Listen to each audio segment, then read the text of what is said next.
कली पाक साइड चलानी होर केड़ी ते छोटी नहीं चलाइंदे ने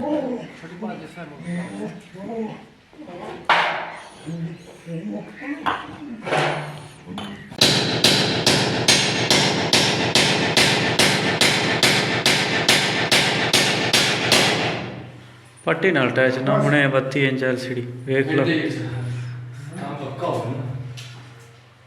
बस अंडर है जे विचाले ला दे बस विचाले ला दियो ढेर के पटनी ही पा जांदे ठीक है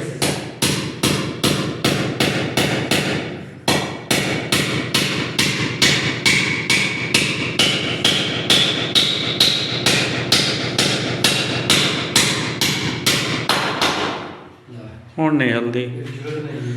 ये किते जावे सोच ला तो ड्रैग यार फिट कर चेक करिए अच्छा अगली एलन भी मैंने रोला है चेक करें ना एनल भी रोला है उन्हें खोले यदि एनल भी खराब मैंने लगती एनल प्रॉब्लम है जो मसला कर रही है ना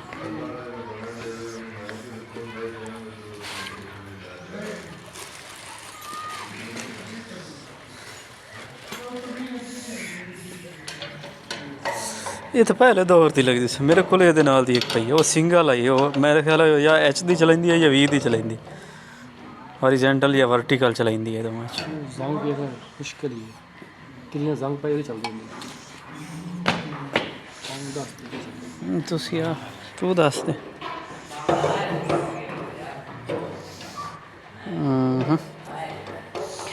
चलो ये दूई ला चेक कर चलाते चेक कर उनका साध लैना एनल भी खराब हो भी दोवें सिग्नल नहीं होंगे 0% 0 शो कर रही है उन्हें दूसरी एनल भी चेंज की है उतले आ गए पाक सेट कर रहे हैं फिट कर दें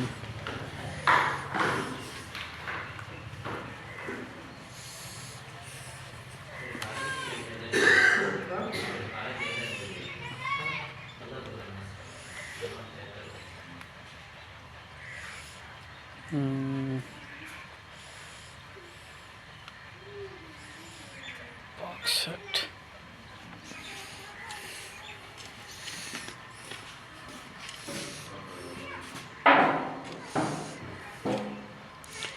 अच्छा तो की तरीका कार थलो स्टैंड दे एशिया साइड से अगर चलती पई इतली के मार के तो मुखालिफ साइड दे रख के चला दे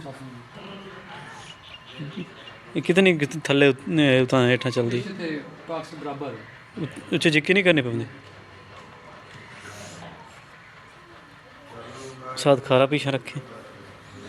मान जा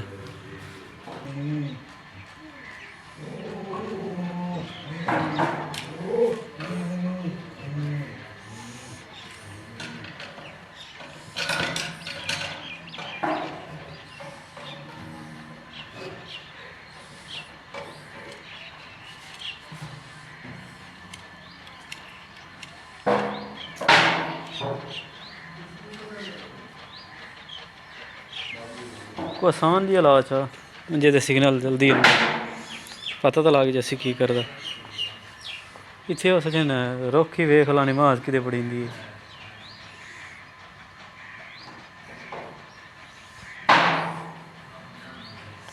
जगह के डायरैक्शन का बड़ा फर्क पै जाता ना